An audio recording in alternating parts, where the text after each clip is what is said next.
So for this evening, we have two presentations. First, we have Andres Ornelas, who is a software engineer at Twitter. And he has a game, Tiny Planets, but also a couple other apps that I think he's going to mention that he's been building. We're really glad that he was able to come. Appreciative for him being able to present. He's going to run through his presentation. We'll have a 5-minute or less Q&A with Andres. And then Propeller will present. We'll have George Dyer, CEO, Rich Fox, iOS engineer, and John Gibbons, one of our full-stack web engineers, developers, presenting our game. Also Q&A after that. And then after that, we hope you guys will try out the games, both our Vive game and then the cardboard game that Andres is going to present. So without further ado, Andres, I'll turn it over to you.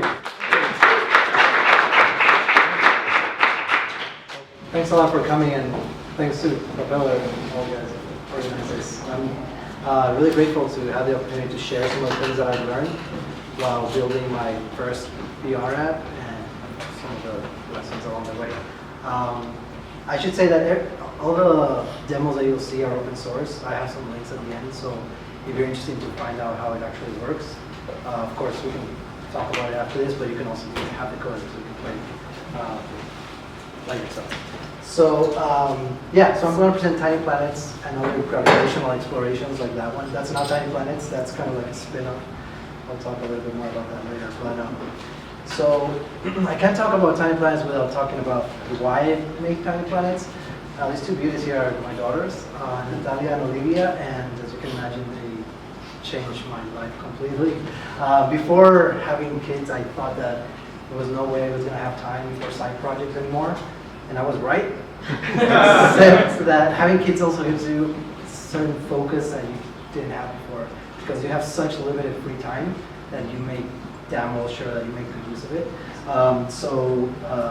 For me, I found out that if I can build anything that they can use, or they can learn with it, or they can play with, like it just like made me way more excited about it than anything else I had built before.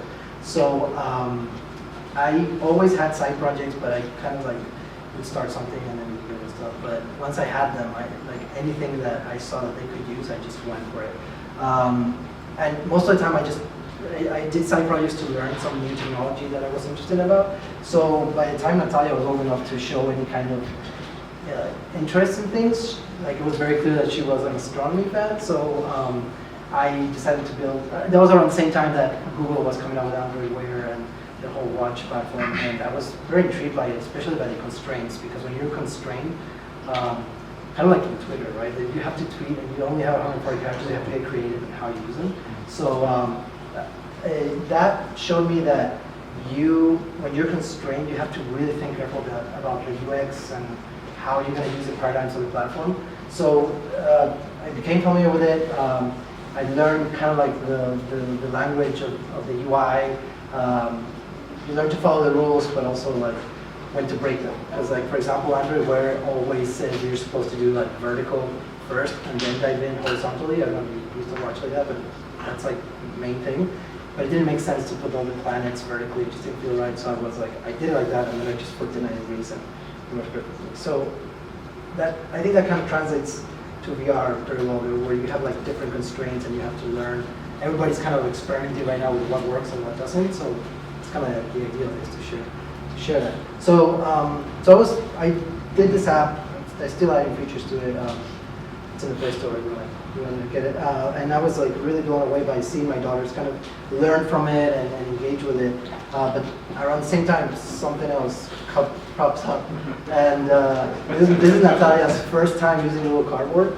And it's funny, I saw a tweet today about a chimpanzee using Vive, and it does the exact same thing. Don't tell my daughter, right? So yeah, I was kind of skeptical about the whole mobile VR, and even VR in general, for a long time, until I tried it, and I saw my daughter try it, and then I went to Mexico. I took 4 cardboards, and I went to this big like, cousin reunion, because Mexico.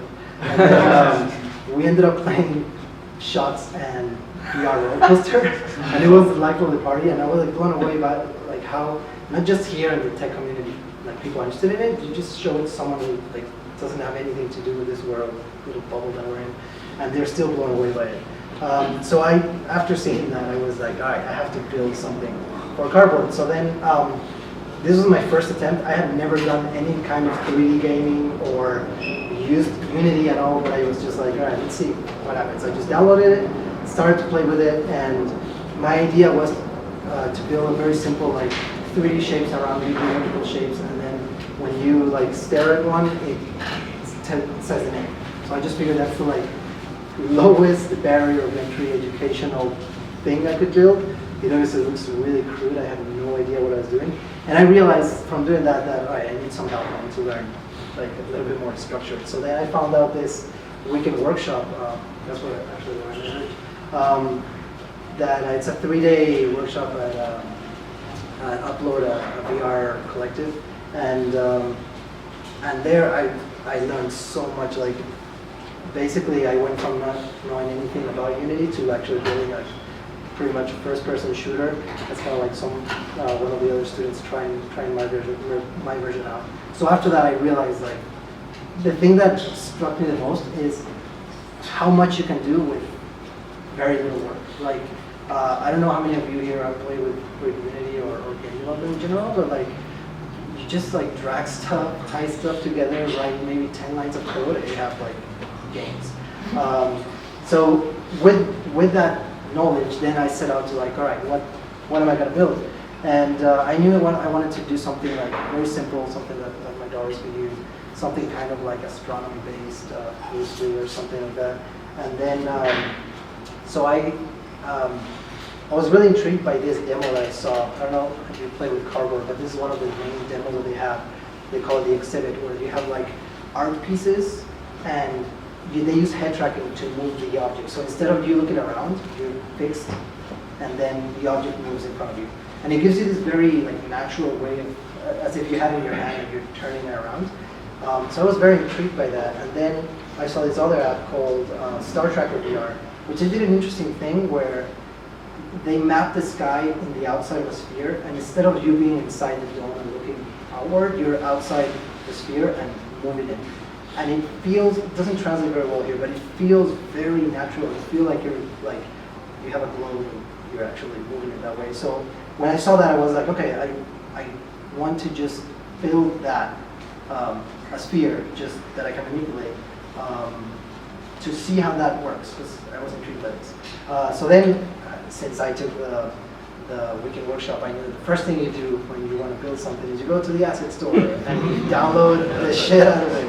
So for those of you who don't know, the asset store is like basically an app store of pieces of artwork and scripts and stuff that you can just use for your games. A lot of them are free, like an app store, and a lot of them you can pay for. But then I just started hunting around. The first thing I found was this package called Polyplanets, because I was looking for low polygon stuff. Otherwise, your phone just dies.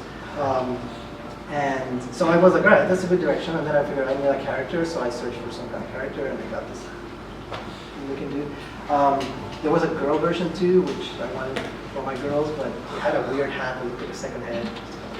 So, but then you get all kinds of stuff like power-ups, like things you can pick up, music. You know, it's actually a pretty nice theme song, and sound effects, and even like visual effects. This one is called Godlight, which is awesome, but it's like the part of the skies and this like light shines down, and I thought I would use that somehow. So I just got a bunch of assets and then started putting them together. So then, yeah, usually when you're a parent, like hacking on side projects happens after midnight. It's like when all the kids are asleep and your partner is asleep, and then you have time. So I started hacking this. So the first thing I did was, all right, if I put a planet as a child of the camera, then when you move around, then it sticks to your view. And, all right, this is step one. But then I wanted to actually rotate. So I found out this nice little trick to make it work basically like a compass, where if you grab a compass in your hand and you turn it around, the compass stays fixed facing north, right? So then it looks like you're rotating, but it's really just fixed. So you do the same thing. You put some point of reference further out, and then just tell the planet, stare at that. And you can see here, this is a scene, and this is what the game looks like. But the scene, the planet is not moving. It's facing the same spot, but since you are moving it without moving it. It's kind of hard to explain, but like you get the idea. It rotates in front of you, kind of like the exhibit and kind of like the Stargazer app that it had. So step one complete, and then I needed gravity. So I needed some. Obviously, this takes a little bit more code to like tell this object, all right, you are an attractor. You tell the character you are a body that is attracted to that, and then there's some code to make it like rotate, like orient the right way, and make so that this object the center of gravity. Luckily, one of the other things about Unity is that there's a ton of history of Unity game development, and all of that knowledge transfers over directly. So I just, after Googling around for a bit, I found this YouTube video of a guy who explains like the 20 lines of code that you need for this. Just get it, understand it, apply it, and now I had like some kind of gameplay, right? Now that I have gravity and I can move the planet around, then you kind of get, a little character that is moving around. Now we're getting somewhere. Now I figured, well, you need some kind of goal, right? So why not let's add like a diamond, one of those collectible power-ups assets that I got. It's like a little diamond there. It's hard to find it and hard to notice that it's anything engageable. So then I made it rotate, which you can't really tell there, but it's kind of rotating, so it makes it a little bit more attractive. But still, you can't really see it from afar. So that's when the godlight comes in, and you have this ray of light shining down on it, and now you can see it from the other side of the planet. Like if you can see the light, the other side, and you can like hunt for it. It makes it really attractive, and that's what big thing that I've learned about VR is when you have a platform where the user can be facing anywhere, you want to direct their attention, and that's key. You can do it with visual cues, and you do it with sound cues as well to confirm. There's no sound in the presentation, but when you try it, you can get an idea. When you touch the collectible and you pick it up, there's a sound. When you open, well, I'm gonna have myself. So yeah, that's kind of like the evolution into having something that you can pick up. So another thing is, all of this I've been showing it in non-VR mode, basically like a regular 3D game. But you want to play with how you want to toggle in and out of that. In this case, I did it really lightweight with a button that you can like toggle into VR, and then you tilt your phone portrait, then you come out of it, which is not really realistic because you're not going to be doing that a lot. Realistically, you probably want to like, the game loads and you ask like, you want to play this mode or this mode, and then that's it. But since I'm debugging and stuff, I want to be able to flip it. But those are just things to consider when you're building your game. And so now I had the concept of, okay, if you have a planet, I'll put 3 diamonds around it, and when you pick them up, it opens up a portal that then teleports you to the next planet. And now you have kind of like, a game. There's a goal, there's progress, and then it's all a matter of just adding polish and stuff, adding sound effects. The teleportation, I had some fun with that because at first I would just like swap out the planet, which was really crude and you didn't even realize what happened. And then if the other planet was a little bit larger, the little guy would get sucked in and it would be inside the planet and you'd be more confused. So then I figured, I'll do something cool where when you touch the portal, gravity flips, so the little guy flies up, and then the current planet just scoots over, the next planet comes in, gravity flips back. So you see like kind of this actual teleporting animation. So putting it all together, that's basically tiny planets. You move around with head tracking, you pick up the diamonds, and then the portal opens, and then teleport to the next planet. And I have 7 planets from that asset bundle that I got, so that goes on 7 times. Although, once I built this and I started to play with it, and I got to the last planet, something interesting happened. Spoiler alert, this is the ending of the game. So, I didn't put I didn't do anything special for the last planet, so it teleports, moves the planet out, and then gravity back in. So you just get this little guy orbiting through space in some invisible point. And I was like, that's pretty cool. And then I did a thing where when you tap the cardboard button, it redrops the player, the character. That's in case like you push it out of view with some trees or something, you need to reset it. It's kind of a workaround to like bad game design, really. But it became really fun to like just throw the guy in and see it start orbiting. So I thought, why don't I just like, instead of like just completely different direction, I'll just create a black hole, make that the gravity attraction, and then throw planets. So what you see here is kind of like the planet spawner. And every time you tap, there's a new planet that gets launched with some force facing the direction you're doing, right? So that started to get really interesting. And then like I said, well, what happens with two black holes? Because why not? And so I'm throwing there a bunch of planets in the same direction. And the interesting thing is you start to see really interesting and realistic orbital dynamics here. Like you get an accretion disk. Anything that moves out of the accretion disk will eventually get sucked by one of the two holes. So you end up with this flat accretion disk, and then you can speed it up by shooting in the same direction. You can slow it down and see it shrink down. Like I showed this to a couple engineers in my team, and they were starting to understand, like, you know, astrophysics. like this, that has a lot of potential. And you know, you can imagine of like, you can add trails to the planets, and then you can see the orbits. You can make it a goal of like, get 3 planets in orbit. You can maybe get into a system that has some planets, and you need to knock out some planets out of orbit. Like, there's a lot of potential here to just go down that path and create some stuff. But then I thought of another thing, like, why not? I don't know if you've seen those like sphere maze things, so that has a little ball and you navigate it around. And it's pretty cool. I was playing with one of those, completely unrelated. And then I thought, holy shit, this is exactly the same gameplay that I just did. Like, you have something in front of you that you turn around. So I tried to build it. This took me like 2 hours. And the cool thing is, the key here was understanding there's 2 different modes you need for that to work. So in Tiny Planets, you just, every time you turn, the planet moves, because you're just moving. But here, you want to see the maze from different points of view, align it, and then move it. So if you don't touch anything, it basically reacts like Tiny Planets, where it moves relative to your view, but you're not really moving the object. Like, the object's staying put. So it's as if you're going like this, looking around. But then if you press it, then it's like you hold it and you actually like move it. So there you can see, like, I'm holding it and see how the horizon shifts. So gravity, you're actually affecting it. And after playing with it for like a couple of minutes, you get super like agile at it, right? So here's the 2 combined.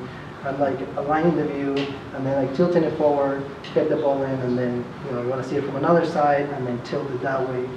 And like, here's at the beginning of another interesting game that I could just take for a long time.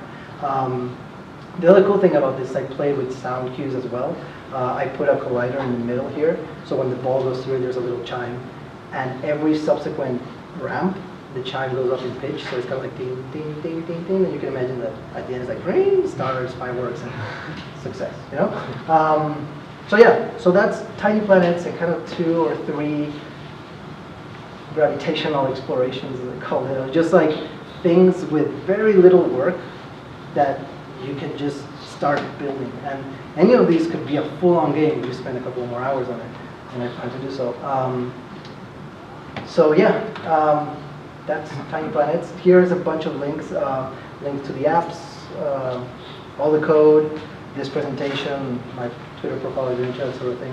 And I'd like to open up for questions. Thanks.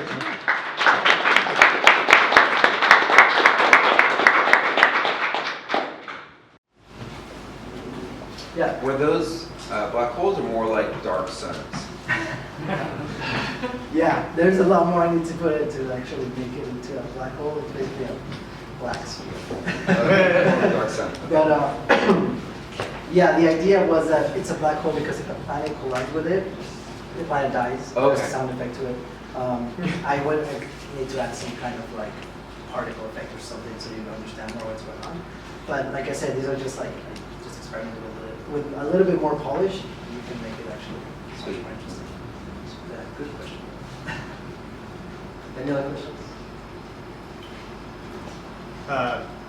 You were saying that a lot of it was done declaratively and you only had to write little bits of code. I know that was in the class. Does that apply to most of it overall, or? What do you mean? Well, like declaratively meaning like you're not like just pounding out code. You were saying there's like programs you can use where. Yeah, so you basically need to add code whenever you need to add new logic or behavior, but most of the time here is spent playing with the scene, adjusting stuff, and then figuring out what needs to go where.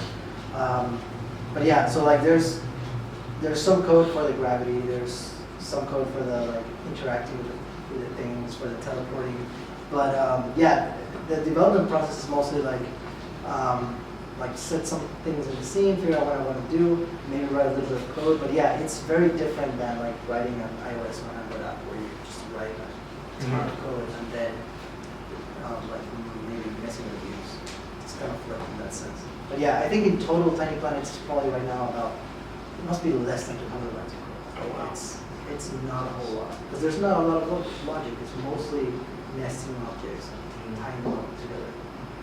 Have you thought about turning it into a multiplayer game for your kids?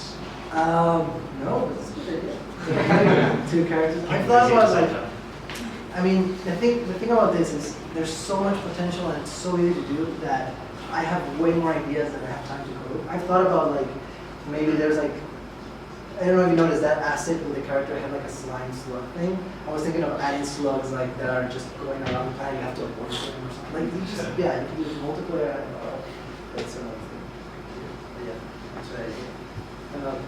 How did your kids like it after you finished, and did you include them in the building process? Yeah, I test with them as much as, especially Natalia. I mean, Olivia is 9-year-old. Natalia is almost 3. You know, she really liked the solar system watch app because she could see the planets and stuff. This one, she looked around and was like, okay.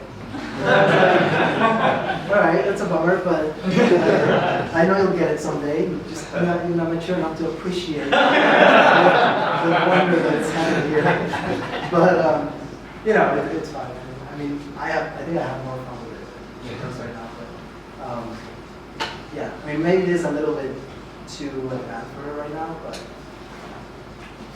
yeah. I know in her heart she understands. What is your market segment? I just put stuff out there. Like, none of this for me as a goal of like making it big or anything. I just build stuff that I find interesting and push it out there. All this is open source because I wish other people learn from it and stuff. But so I guess in that sense, my market is like, you know, so people want to learn about this and want to see it. Oh, that's easy to do. I'll see it. But game wise, I think that I would like to actually, like, if I took this seriously, I think that I would like to build something like educational for like the like toddler, because this technology allows it. Like, it's super simple. They can look around and they get it. You know, when I thought I was seeing them trying to touch it, right? So they immediately get the metaphor. So I would like to build something like that, but I don't know what that is yet. Right now, I'm just like learning the platform, and I want to be ready for when I see that idea, or when I get it, I just want to go. But let's see what I'm doing. Any other questions? All right. Chat more afterwards. Thanks, Andreas.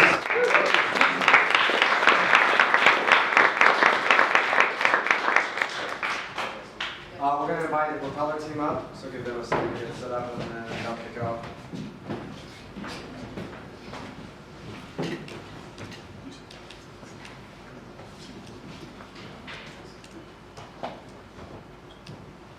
So the project, the game is called Heat, and you'll see a little bit more about why we named it that and the actual game that we built out. But first, I want to answer the question about why VR. As an agency, as a company that has built itself upon web applications, design, and mobile applications, why are we interested in VR? Because why not? As Andres was saying, why not look into new technologies and find ways to be able to put out more competitive edge for the business. Number one, we think VR is really awesome, just from getting our hands on a cardboard and seeing it grow from just that all the way up to Oculus and up to new things like Vive and new platforms. It's an expanding market, expanding product that we think will grow exponentially over the next 5-10 years. For us, it was also being able to grow our experience as a mobile and as a web development company. We didn't have that much experience in Unity and being able to build things in an environment for cardboard or for Vive. So for us, being able to learn a little bit more about what it meant to be able to build experiences that were kind of rooted in reality was really interesting to us. And the last thing was because at Propeller, although we do work with clients and work on a lot of projects, big and small, we also like to tinker. As designers and as developers, it's important for us to be able to make some things that are fun for us and enjoyable for people that are just outside of our realm. Kind of like as Andres was talking about, finding segments and audiences that aren't just us, and being able to make things that are fun. So we got into a room and we started talking about what we could be able to do. 3 months earlier, we had purchased the Vive, a little bit early to the game for in relation to other folks, but we just wanted to be able to see what kind of experiences were on that. We spent hours and hours playing the crossbow game or the bow and arrow game and being able to experiment in different environments and the lab. And then we thought, okay, well, as great as this is, what are ways and what are things that we can focus on to be able to build experiences quickly, and so that we can get something out the door that doesn't take months and months and months of development and design. So our thought process was to kind of go through this quick, rapid prototyping, rapid iteration flow like we do on a day-to-day basis. And luckily, we have things like asset managers and asset stores, that kind of turbo boost or like boost our productivity. The next thing that we were talking about in terms of our ideation and what this product could be was how do we make a game that feels like it translates to real life and allows us to be able to interact with our environment around us in a way that makes a little bit more sense. Sorry, I'll fix this. So we started thinking about puzzles and games and things that we can actually interact with on a daily basis.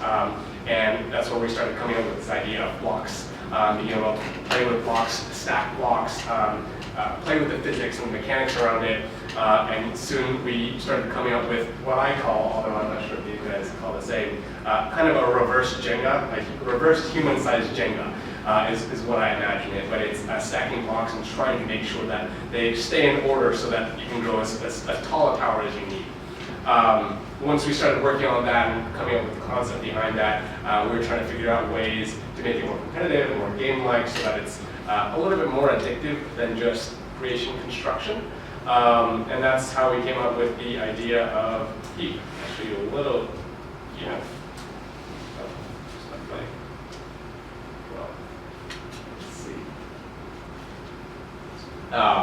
so this is kind of what you'll be seeing as you demo a little bit later tonight about the gameplay, working with blocks, stacking them in platforms, building towers. And so a lot of the mechanics and a lot of the physics that we built around that were finessed to be able to make the gameplay exciting. And that's what these guys are going to talk to you about now. So I'll let the creators take over it. How's it going, guys? My name is John. I'm a full stack web developer here at Keller, and I'm going to talk to you a little about some of the challenges that we face in developing in VR and specifically, especially in Vive. And let's talk about what that's like. So we quickly found out that developing in VR is a lot different than developing web or iOS apps. It's really difficult to do, especially as one person, and we found that a lot of the challenge comes from having to jump in and out of VR constantly. Things like motion sickness, coming out of VR back into coding and then going back in is really kind of challenging. And also we found out it was just kind of dangerous sitting in this station and trying to work around and potentially knock equipment over and things like that. So our solution is pair programming.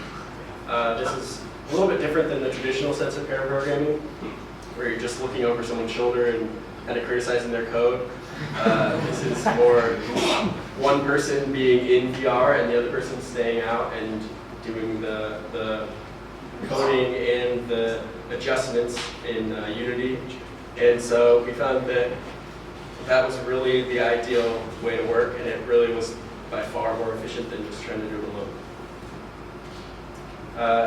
A couple of things that we found while running through some testing of initial ideas and concepts was that it's really interesting how in VR people experience things differently depending on their own unique, even body type.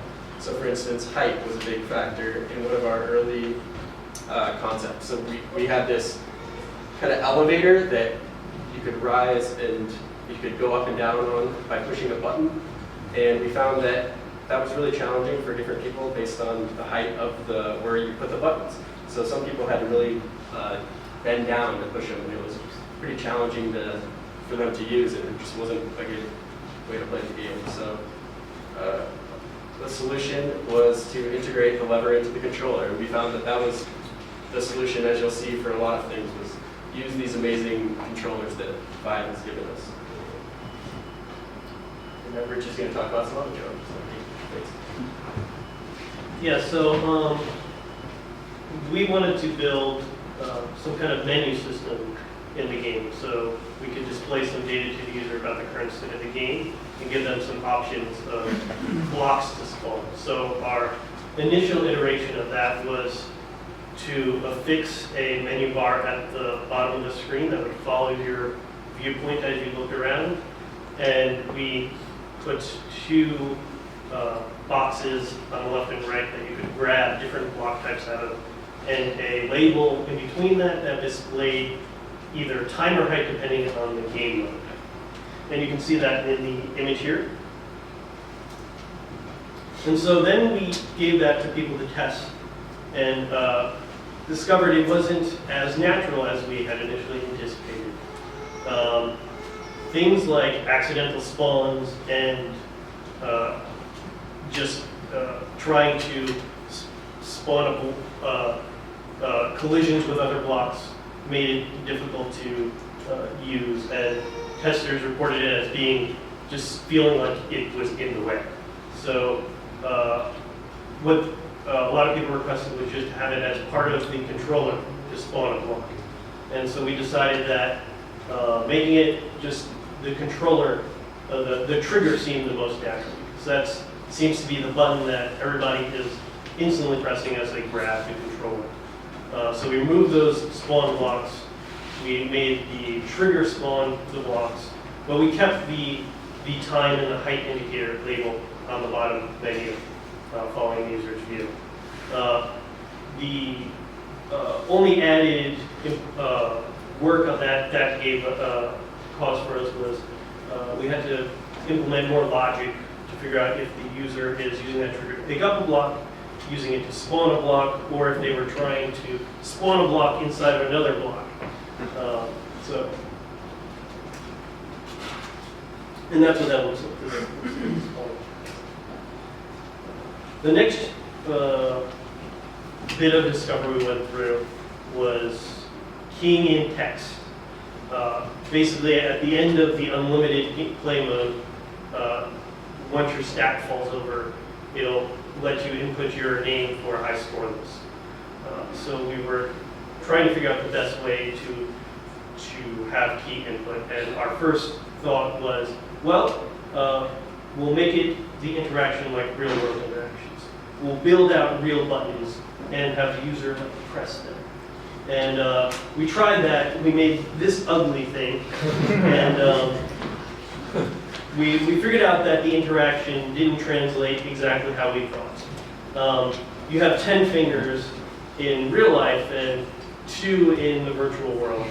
So, and then the other thing that we had that was a problem was that we couldn't determine a good amount of distance from the player to have a keyboard to press. So we ultimately scrapped that and looked at other implementations for inspiration. And here are some that I thought were cool. The one on the left is basically you have the Vive controller and you have that touchpad and you can select the letters. And I thought that was really cool. And then the one on the right here is from the Daydream Labs experiment, where they have kind of just like a xylophone keyboard.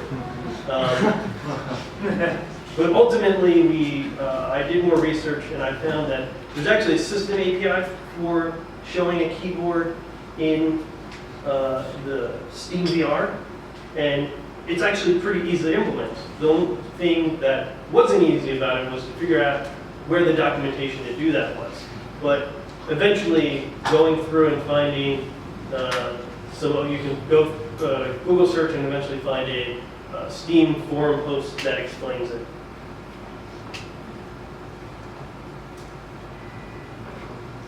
And so going through the development process, we ran into a couple of challenges. The first being, how do you stack blocks and how do you make it a fun process?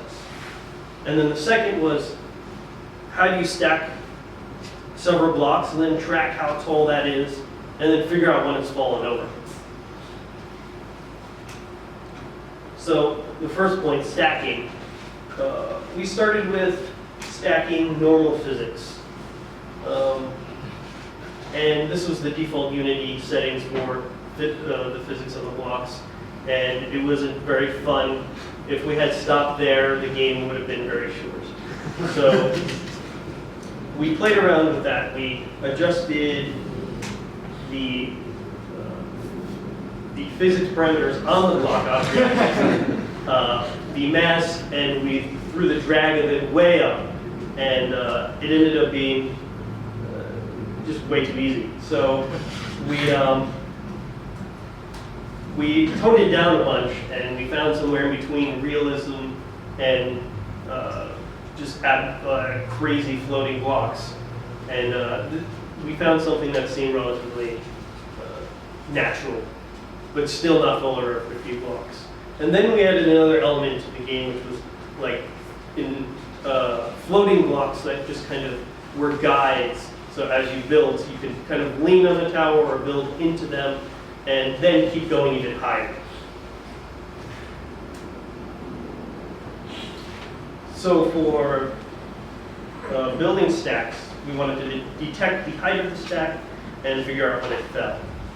So to do that, we had to track all of the blocks in that the player spawned in, and then make each block figure out keep track of its state.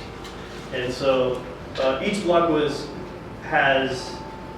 be in one of these states, either unstacked, processing, or stacked. And so unstacked was when the block is spawned in your hand, in your holding. And then when you place it in a collides with another block and you release it, then it goes into a processing state. But at that point, it's not stacked. It has a timer and it waits a while, and it checks if the Y position has changed. If the Y position hasn't changed, then it is stacked. And then if you pick up the block again, it of course becomes unstacked. Or if the Y position changes, then it becomes unstacked again. Because then we know it moved or it collapsed, is what would cause it to change. And to check that, we have just a loop that happens every 10 seconds. Actually, we toned it down a little bit more just to make the game update quicker. But so we have this loop that checks those Y positions of the stacked blocks to see if they change. And then we know to make them unstacked. And after that part of the loop, we check which blocks are still stacked and the highest position, the highest block that's still stacked. And then we compare that to the player's height and look at the difference, check a certain threshold. And if it reaches beyond that threshold, then we know that that whole stack is collapsed or you're way away from the stack, and then we know to end the game. And we have this graph showing you clearly how the game works. The player's unhappy, the stack is collapsed, it says the threshold has been reached. And so through this process, we came to a few conclusions. The clearest one is that mobile and desktop interactions just don't work in VR, right? And we figured out that the best thing to do was to start by mimicking your real world interactions. And then if that didn't feel exactly right, see if we can do something with the controllers, because those are really your way into the VR world, right? So that is what we found to give a better experience. And thank you. And John will tell you what is up for the future of our game. So our next steps for this game are, we hope to post it to the Vive store fairly soon. We do have this game mode that we call Infinite Game Mode pretty well, I think, fleshed out. We have two other game modes that we'd like to implement, which are, one is just a straight up timer, where when the time ends, how high is your tower? And that's kind of the end state of that one. And then the last one is sort of kind of a Minecraft-y mode, where you just have an infinite amount of time and there's really no end state, so you can kind of just build that and enjoy that. And some of the improvements that we're looking to implement for that are potentially having the blocks kind of bind together, see how that would work. And of course, any feedback that we receive tonight and in the future, we're looking to just kind of fully hone this thing and see where it can go. So thank you for coming in.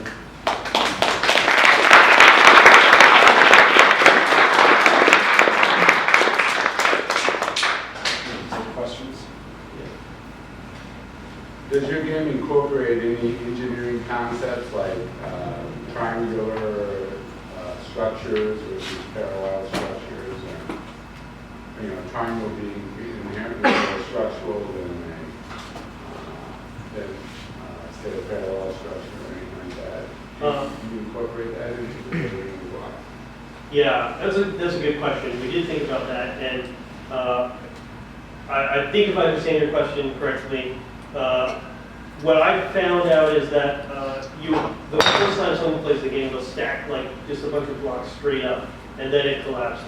So you can actually build like a structure, right? You put 3 blocks down, and then 3 blocks going in reverse, and it makes the structure Like a more flying stable. buttress or something like that? Yeah. You do like 3 in a row and then 3 in the other way is what kind of my strategy for playing the game. But yeah, you can build a good base and then build up. You could build a pyramid if you wanted. Have you thought about more proprioceptive things like adding weight to the block, perhaps? Like, you can throw a block up with less weight, heavier block, so you're actually having to kind of put it up on there and stuff like that. Yeah, we played around with that a lot actually. The adjusting the mass really high made if a block collided, it would just like fall to the ground. But then if the mass was really low, it felt like you were stacking pieces of cardboard. So it was interesting to play around. The thing that I feel like made, in adjusting the physics, that made it most stackable was adjusting the drag on the blocks, which I see as making it more feel like how a feather kind of has drag and doesn't fall directly to the ground. And so that gave the most kind of difference. Is there a way for the player to adjust the difficulty level? Can you change the gravity? Is there a Flappy Bird though? That's what I always know. There's not currently. I want one. It's good input.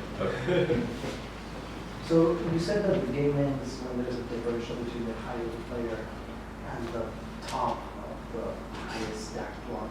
But the player has control of its height, right? Like the player can. I think one thing down. that we didn't make super clear is that in this mode that we have right now, you're constantly rising Oh, I see. slowly. Okay. So it's kind of So you like can't just like go down and then. you can, but you're fighting against always rising. Okay. So it's kind of like Tetris and how it's always falling. Yeah. You're always rising. I see. So you kind of are feeling a little bit rushed. So you can't like get on the floor and try to. But You should eventually. try, yeah, but eventually you're gonna kind of lose that. All right, thanks.